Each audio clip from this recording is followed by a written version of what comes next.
नमस्कार श्रोते हो, नमस्कार. आजच्या अमृत कलश या कार्यक्रमामध्ये मी रेवा देवरस आपलं सगळ्यांचं अगदी मनापासून स्वागत करते. श्रोते हो, आज आपल्या स्टुडिओमध्ये आले आहे श्री गणेश ज्येष्ठ नागरिक संघ याचे अध्यक्ष श्री दत्तात्रय कुलकर्णी सर. सर, आमच्या आकाशवाणीच्या स्टुडिओमध्ये आपलं स्वागत आहे. नमस्कार. नमस्कार. सर, कार्यक्रमाच्या सुरुवातीला आपण जो ज्येष्ठ नागरिक संघ स्थापन केला याच्या अंतर्गत आज आपण जे काम करत आहे, तर या संघाला आपण कधी जॉईन केलं आणि हा संघ निर्माण करण्याच्या मागे आपली उद्देश काय होता आपला, याबद्दल काय सांगाल?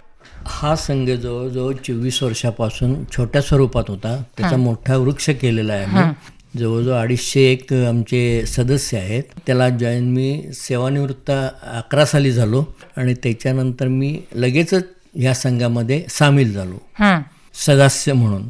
त्याच्यानंतर पुढे मला कार्यकारिणीमध्ये घेतलं गेलं आणि त्याच्यानंतर मग मी पुढं चढत आता अध्यक्षपदापर्यंत आलेलो आहे. बरं सर, ही संघटना जेव्हा आपण स्थापन केली तेव्हा सदस्य संख्या किती होती आणि आजच्या तारखेला किती आहे?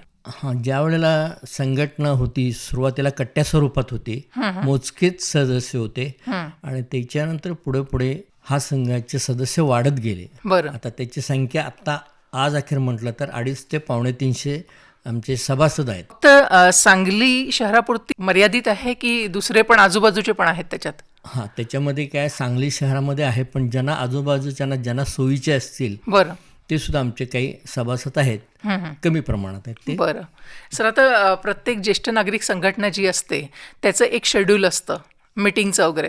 तर ही जी मीटिंग आपण घेता ते साप्ताहिक घेता की मासिक घेता आणि त्या अंतर्गत कुठल्या कुठल्या मुद्द्यांवर आपण प्रकाश टाकता किंवा काय काय डिस्कस होतं, त्याबद्दल काय सांगाल? आम्ही ज्येष्ठांना आनंद देण्यासाठी आम्ही दर 15 दिवसांनी पाक्षिक मीटिंग आमची असते. बरं. त्यामध्ये आम्ही आरोग्य शिबिर, मनोरंजन कार्यक्रम, परत इतरत्र म्हणजे कोजागिरी पौर्णिमा, महिला दिन, ज्येष्ठ नागरिक दिन, ज्येष्ठ नागरिकाचा वर्धापन दिन, असे विविध प्रकारचे जेणेकरून पुढच्या ज्येष्ठांना आमचा आनंद वाटेल. त्यामध्ये आध्यात्मिक योगा वगैरे पण असतात आमच्याकडे. अच्छा. त्याची शिबिर आणि त्याची व्याख्याने. बरं बरं सर, जसं आपल्याला सगळ्यांनाच माहिती आहे, भारत हा आपला संस्कृती प्रधान देश आहे.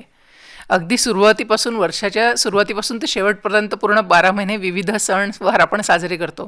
तर आपल्या ज्येष्ठ नागरिक संघटनेतर्फे या ज्येष्ठांसाठी काही सणवार साजरे केले जातात का? ज्येष्ठांसाठी सणवार म्हणण्यापेक्षा त्या सणाचं औचित्य साधून आम्ही संक्रांत म्हणा किंवा दिवाळीच्या वेळेला अशा वेळेला आम्ही साजरे करतो. परत या त्या दिना दिवशी अभियंता दिन असेल, शिक्षक दिन असेल, असे पण आम्ही दिन असतात ते साजरे करतो.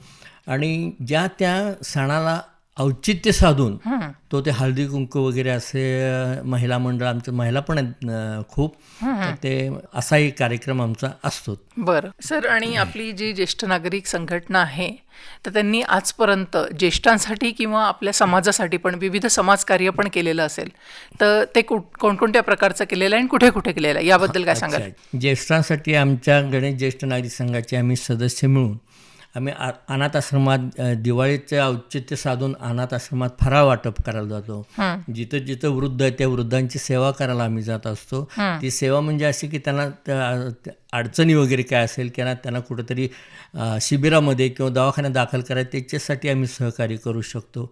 आर्थिक म्हणजे आता ज्या स्कीम आहेत नवीन आता चालू आपल्याकडे, महात्मा फुले म्हणा, मुख्यमंत्री सहाय्यक योजना, त्याच्यासाठी आम्ही त्यांना हे करून जास्तीत जास्त त्यांना आर्थिक मदत होईल. अच्छा. आणि त्यांना आरोग्य चांगले मिळेल अशा आमचा प्रयत्न चालू असतो. बरं कुलकर्णी सर, आपल्याबद्दल एक महत्त्वाची गोष्ट आमच्या कानावर आली की गेले 14 वर्षापासून आपण सिव्हिल हॉस्पिटल सांगली येथे म्हणजे मोफत अगदी ज्येष्ठ नागरिकांसाठी जाता आणि 3 तास ती त्यांना सेवा देता.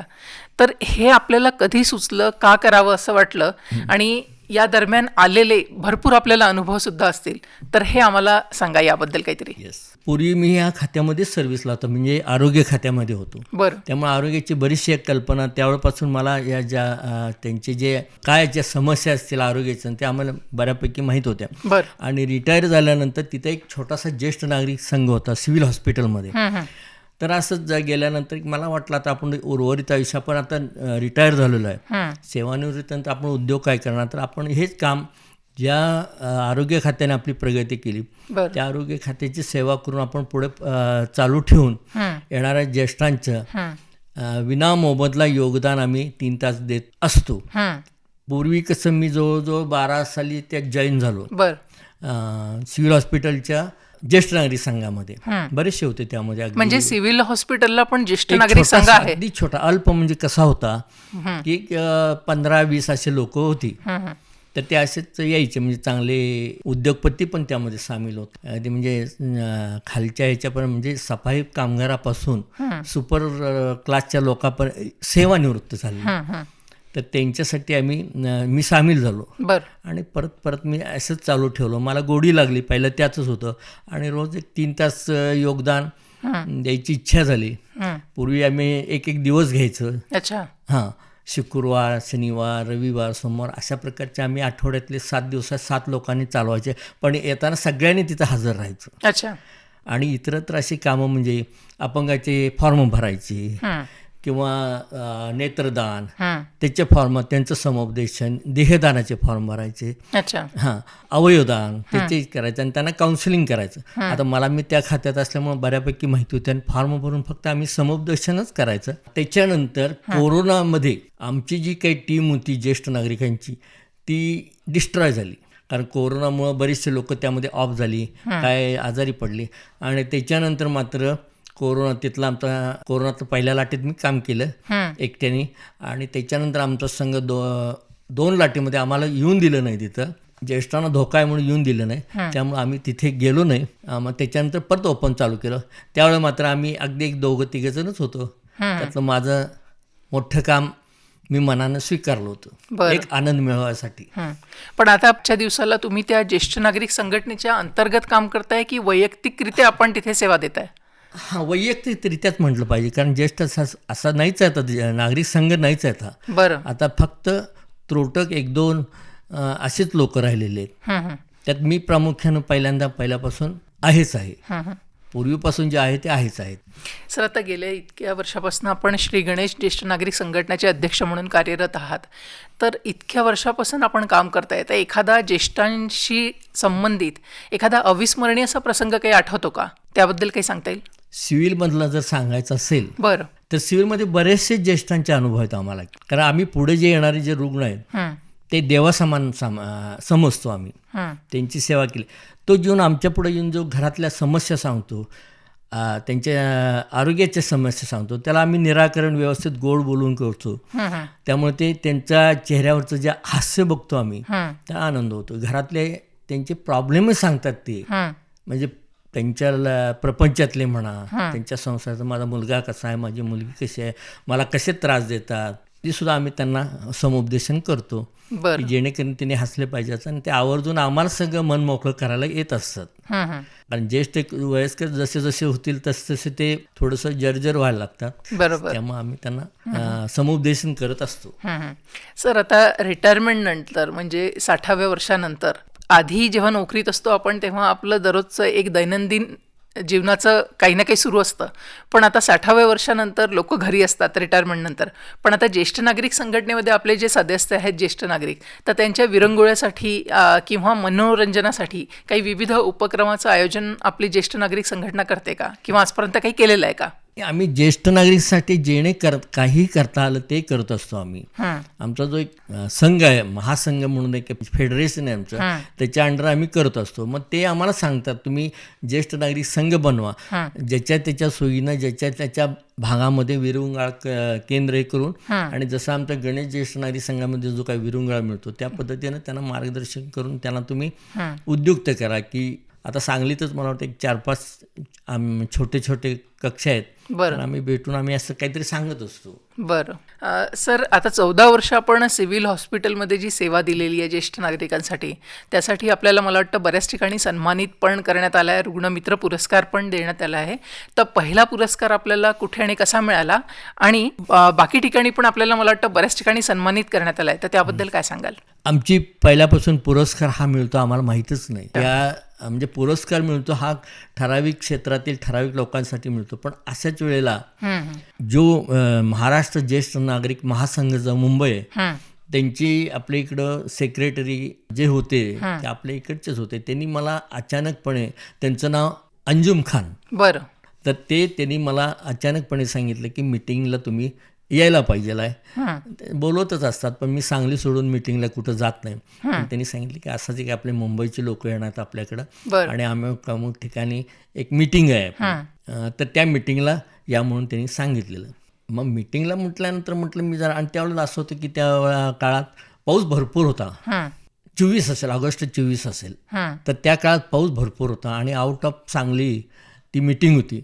मी अजिबात जायचं ठरवलं नव्हतं कारण पाऊसच थांबेना. तर पण त्याने एक मेसेज मला असा पाठवला की तुम्हाला असा पुरस्कार द्यायचा, तुम्ही आलंच पाहिजे. अच्छा, आग्रहाचं निमंत्रण केलं. मग आम्ही पावसाला न घाबरता आम्ही, त्या खराब रस्ता होता, त्या खराब रस्त्यावरून आम्ही ते पार करून मिरजेच्या जवळच एके ठिकाणी त्यांचं मिटिंगचं फंक्शन होतं, तर तिथं मला पहिला पुरस्कार मिळाला. आणि त्यानंतर आपल्या कामाची दखल मला वाटते बऱ्याचशा संस्थांनी वगैरे पण घेतली आहे, त्याबद्दल काय सांगाल? आणि त्याची बातमी हे पेपरमध्ये, वृत्तपत्रामध्ये झळकली गेली. अच्छा. झळकली लोकांची आमच्याकडे लक्ष लागली. असाच एक त्याच्यानंतर मिरजेचं शारदा वृद्धाश्रम म्हणून एक आहे, तर तिथले जे प्रमुख दीपक लोंढे म्हणून आहेत, तर ते माझ्याकडे आले. ते सिव्हिल हॉस्पिटलला वरचीवर यायची असते. तर आल्यानंतर ते म्हटलं अशी आमची संस्था आहे आणि आम्ही असं पुरस्कार देणार आहे तुम्हाला. तो पुरस्कार आम्ही तुम्हाला शाहू महाराजांच्या हस्ते द्यायचा, असं कोल्हापूरला, कारण त्यांचं कोल्हापूर पण कार्यक्षेत्र होतं. मग तिथं त्यांनी मला बोलवलं. त्यावेळेला त्यांनी तिथं एक शाहू महाराजांच्या हस्ते पुरस्कार दिला, ट्रॉफी वगैरे अशी मोठा शाल श्रीफळ ट्रॉफी अशी पुरस्कार दिला. बरं सर, गेल्या कित्येक वर्षापासून आपण ज्येष्ठ नागरिक संघटना चालवत आहात आणि ज्येष्ठांची सेवा करतात, तर आपलं दैनंदिनी कशी असते आता? कारण सेवाभाग हा वेगळा झाला, त्याच्यासाठी तुम्ही एक पर्टिक्युलर वेळ असा काढलेला आहे, पण त्या व्यतिरिक्त आपले छंद किंवा विरंगुळा, आपली आवड वगैरे काय आहे, त्याबद्दल काय सांगाल? त्याच्यानंतर आता कसं आहे, मी फॅमिली लाईफ जर बघितलं तर फॅमिली म्हणजे माझी एक मुलगी, ती लग्न होऊन पार पडलेलं आहे, ते व्यवस्थित अगदी आनंदात आहेत.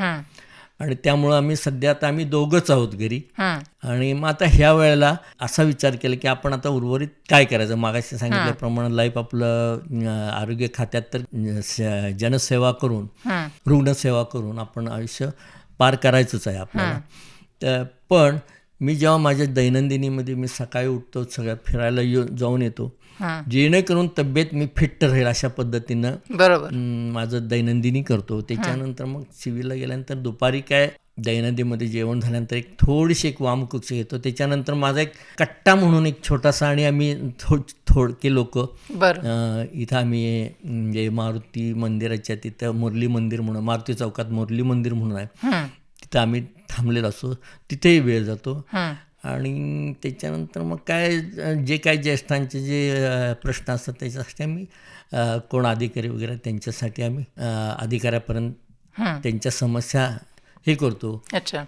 मध्यंतरी आमच्या पोलीस डिपार्टमेंटलाही मीटिंग घेतली, तिथे आम्ही आमच्या समस्या सांगितल्या. असे वेगवेगळ्या ठिकाणी आम्हाला ते बोलवतात, ज्येष्ठ नागरिकांच्या काय समस्या आहेत.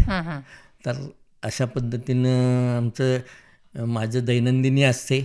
मी जिकडं बोलवतील किंवा जिकडं आपल्या समस्या असतील त्यांच्यासाठी मी सकाळ संध्याकाळ थोडक्यात राबवत असतो म्हणाल की हरकत नाही ज्येष्ठांसाठी. बरं सर, ज्येष्ठ नागरिक संघटनेअंतर्गत आपण जे काम करत आहात, तर ज्येष्ठ नागरिकांसाठी भरपूर काम केलेलं आहे, पण एखादा असा अविस्मरणीय प्रसंग किंवा एखादा चटका लावणारा एक प्रसंग आपल्याला जो कायम स्मरणात राहतो, असं काही आहे का? चटका लावणारा असा म्हटलं तर आमचे कॅशियर तानोडे म्हणून पूर्वी होते, रिटायर झाल्यानंतर ते एकटेच राहिले. तर त्याच्यासाठी आम्ही अशी सेवा केली त्यांची की ते असेच एकटे राहताना ते अटॅक आला आणि अटॅक आल्यानंतर ते एक्सपायर झाले, त्यांच्याजवळ कोणीही नव्हतं. अशा वेळेला आम्ही ते जेव्हा आम्हाला समजलं त्या खोलीमध्ये की असं असं ते एक्सपायर झालेत, तर त्यावेळेला जवळजवळ म्हणजे कोरोनाचा काळच होता तो. जेव्हा त्यांना स्मशानभूमीत न्यायचं होतं, ते तपासल्याशिवाय नेता येत नाही, डिक्लेरेशन झाल्याशिवाय नेता, पण डिक्लेरेशन द्यायला डॉक्टर यायला तयार नव्हते कुठले, कोरोनामुळं. पण अशा वेळेला आम्ही त्यांना एका अशाच नगरसेवकांना सांगून एका डॉक्टरना बोलवून त्यांचं डिक्लेरेशन केलं आणि नंतर मग त्यांना आम्ही स्मशानभूमीत त्यांचं दहन करायसाठी मी नेलं. पण त्यांचे नातेवाईक असून कोणीही आले नव्हते त्यावेळेला. म्हणजे कोरोनाच्या परिस्थितीमुळे कसे दुरावले गेले लोक, हे त्याचं उदाहरण आहे. थोडं सांगायचं म्हणजे मी जेव्हा सिव्हिलला आता गेले 14 वर्ष आत्ता मी सांगितलंच, त्याचा एक असा एक म्हणजे असा रिझल्ट एक आला आम्हाला, किंवा आम्हाला आमच्याबद्दल आमच्या पाठीवर अशी थाप मारली गेली की मला महात्मा फुले जी जनकल्याण आयुष्यमान आरोग्य योजना आहे त्याच्यामध्ये मला जिल्हा सदस्य म्हणून माझी नेमणूक केली. अच्छा. त्यामुळे मी त्यांच्यासाठी महात्मा फुलेचे संनियंत्रण आणि तक्रार निवारण ह्या समितीमध्ये मी दाखल आहे. त्यामुळे बऱ्याचशा अडचणी मी दूर करायचा प्रयत्न करतो. माझ्यापर्यंत पेशंट येतात, तक्रारी सांगतात, कोणाचे पैसे अडकलेले असतील तर आम्ही ते मिळवून द्यायचा प्रयत्न करून डॉक्टरांच्याकडनं करून घेत असतोय. बरं. त्या स्कीमखाली. बरोबर. सर, मुलाखतीच्या शेवटी मला आता एक महत्त्वाचा प्रश्न विचारायचा आहे की एक ज्येष्ठ नागरिक म्हणून आणि ज्येष्ठ नागरिक संघाचे अध्यक्ष म्हणून आज या तरुण पिढीला किंवा या समाजाला आपण काय संदेश द्याल? ज्येष्ठांचा जर विचार केला तर हा तरुणांनी विचार असा करायला पाहिजे की आपले वडील आहेत, आपली आई आहे, ते वृद्ध होत चाललेले आहे, त्यांच्यासाठी दुरावा न करता त्यांना सांभाळून घेतलं पाहिजे. त्यांच्या घराच्या बाबतीत झालं स्वतःच्या, आणि इतर ज्येष्ठांच्या बाबतीत जर असा विचार केला त्यांनी की जे आता आपण समारंभ साजरे करतो, उत्सव साजरे करतो, शिवजयंती साजरी करतो किंवा इतर कुठलीही जयंती साजरी करतो, अशा वेळेला डॉल्बी वगैरे लावलेले असतात. मग डॉल्बी लावताना सरकारचा नियम आहे की डॉल्बी ठराविक ह्याच्यामध्ये लाव आहे, त्यांना ते जे काय आवाजाचे हे दिलेलं आहे, आवाजाची सीमा, रेंज, तर ते लाव आहे. ते अलीकडं आम्हाला अनुभवायला मिळालं की तसं होत नाही. तर तो नियम जरा धाब्यावर ठेवून मोठे आवाज डीजेवर केले जातात आणि त्याचाच हा ज्येष्ठांच्या हृदयावर होतो, आणि तसे घडलेले आहेत की तो बेशुद्ध वगैरे पडणं वगैरे अशा प्रकारे त्याचा हृदय धडधडणं, हे असं आम्ही पाहिलेलं. तरुणांनी ती एक काळजी घ्यावी आणि जेणेकरून ज्येष्ठांना कुठल्याही प्रकारे त्रास न होता बसमध्ये जागा द्यावी त्यांच्यासाठी, त्यांचे जे रिझर्वेशन आहेत ते द्यावेत. आपणही पुढं वयस्कर होणार आहोत असा हा विचार करून त्या पद्धतीनं तरुणांनी राहिलं पाहिजे. आईवडिलांतर अगदी देवासारखं सांभाळलं पाहिजे. आईवडील हे देवच आहेत, त्यांना दुरावा न दिला पाहिजे, हे पहिलं महत्त्वाचं. बरं. सर, आज आपण इथे आलात आणि आपल्या ज्येष्ठ नागरिक संघटनेविषयी आणि त्या अंतर्गत आपण जे कार्य केलं त्याविषयी आमच्या श्रोत्यांना सांगितलं. त्यासाठी आकाशवाणीच्या सांगली परिवारातर्फे मी आपले मनापासून आभार मानते. धन्यवाद.